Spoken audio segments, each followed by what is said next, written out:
Teaching astrobiology, or the philosophy of astrobiology, is pretty fun, though there are some special challenges. Here I will talk about one particular challenge, namely the challenge of teaching about something that does not have a generally accepted definition, that is, life. How do one teach about something that does not have a generally accepted definition? I will present one way of doing it in the form of an exercise called a Socratic Dialogue. This exercise is both enjoyable for the students and helps them grasp the difficulties involved when trying to define life. Socrates was not just a philosophical innovator. Through his way of involving his interlocutors in the philosophical process, he was also, to a large extent, an educational innovator. His basic pedagogical idea was the so-called majestic method, that is, the midwife method. By that, he meant that he didn't transfer his own finished thoughts to the person he was talking to, but he helped his interlocutor to give birth to his own thoughts. In its modern form, the Socratic dialogue does not presuppose that all knowledge is innate, as Socrates did, but rather that the information you give to the students needs to be processed by the student to become knowledge and to become internalized in the student's worldview. The Socratic dialogue is a way of carrying out that process in a group. I use it a lot in my teaching and with very good results. The students have almost exclusively been very satisfied, and their understanding of the discussed concepts has been significantly improved. The Socratic dialogue can be divided into 5 steps, the last of which is iterative, so you repeat it as many times as needed or as you have time for. The first step is to provide an example of the concept that the dialogue is about.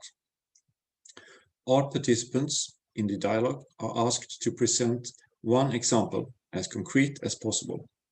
If the purpose is to analyze the concept life, then the participants must each present a concrete example of something living.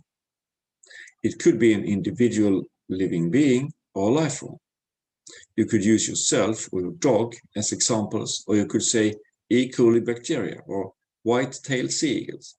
But you cannot say, for instance, something that evolves or something that has metabolism. If you say something with metabolism, you have left out all other properties and you have cut the discussion short. The exercise leader or an assistant writes down the examples the students provide on the whiteboard, or even better, on a computer connected to a projector. Using a computer has 2 advantages over a whiteboard. One, there will be quite a lot to write, and the whiteboard tends to get full quickly. And 2, you can preserve the entire process for the students and the teacher to return to later. In the second step, the group jointly selects the example that best illustrates the phenomenon in question. The choice can be made in different ways, but a consensus decision is best. One purpose of steps 1 and 2 is to get a concrete basis as a starting point for the discussion, which has proven to make it a lot easier to get the discussion started in the startup phase. That the participants themselves think of examples and then choose one that all agree on seems to be important. You're probably more motivated if the discussion is connected to something that you yourself have suggested or at least been involved in deciding. This means if it is not possible to find an example that everyone thinks is the best, it is better to choose one that everyone agrees is okay than, for example, choosing the example that most people think is the best example, while some do not think it's a good example at all. The most important thing, however, is the discussion that precedes the choice. The example as such will gradually become less important as the process moves towards the more general and more abstract, while experience has shown that the discussion in this first step is very important for the rest of the exercise. Another purpose of using concrete examples is to help the students see that there is a connection between the practical use of the term and the abstract discussions that follow. The third step is to formulate what about the chosen example that makes it a good illustration of life. In this step, as in step 1, each participant should preferably produce their own proposal that is then written down by the teacher. The suggestions are then written down on the whiteboard or the computer and form the basis for the next step. This is not a discussion point. Each participant just puts forward their proposal in turn. In this step, another small step is taken from the concrete to the abstract. By dividing the process from the concrete to the abstract into several small steps, each step becomes easier to take. Also, the process becomes clearer for those involved. In step 4, the students go through and discuss in depth the proposals from step 3, one by one, with regard to their usefulness as parts of a future definition. It is important to emphasize that in this, as in the other steps, only the students discuss, while the teacher takes the role as moderator and secretary. During the discussion, the students should be encouraged to begin to formulate tentative definitions. One can, for example, after each review of a suggestion from step 3, ask participants if they are prepared to come up with suggestions for a tentative definition. Here, one can usually see that the previous discussions had a positive effect on the participants' understanding of the concept. With this step, things like the difference between necessary, sufficient, and contingent properties tend to come up naturally in the discussion. Students may not know the terms, but they often start to intuitively understand the difference as a result of the discussion they're involved in. The students, even those who are unaccustomed to discussing at a high level of abstraction, often end up in discussions about whether, for example, a certain property just happened to be included in the example life form, or whether it should be considered necessary or sufficient for life. In step 5, the students go through the tentative definitions they suggested in step 4 in the same way as they in step 4 went through the formulations they came up with in step 3. That means they look closely at each tentative definition, one definition at a time, and discuss its pros and cons, but this time not as parts of a definition, but as a complete definition. After discussing a proposal, the participants are asked if anyone has a proposal for a better definition.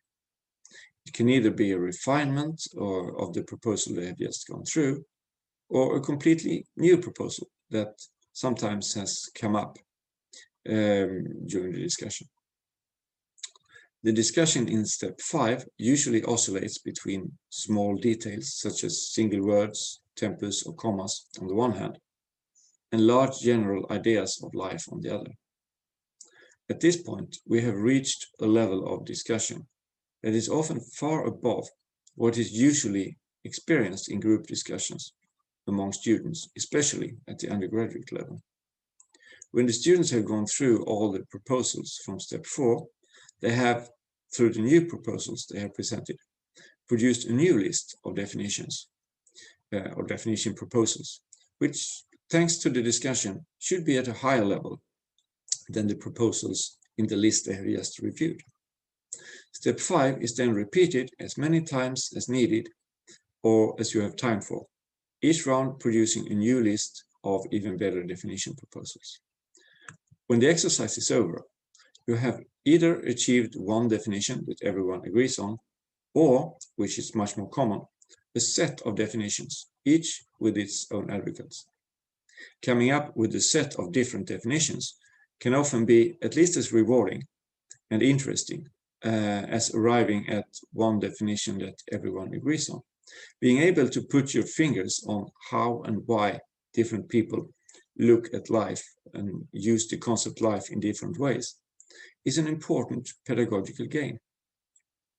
Coming to that conclusion by participating in a definition process yourself is also much more rewarding than just having it told to you.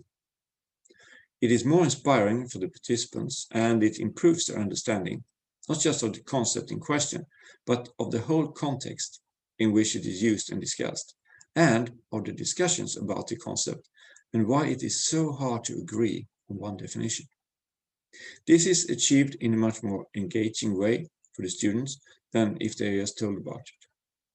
The students will probably also remember it much better than if fed a ready-made definition. In my experience, this does not mean that the participants will only remember the definition or definitions they themselves arrive at in the Socratic dialogue.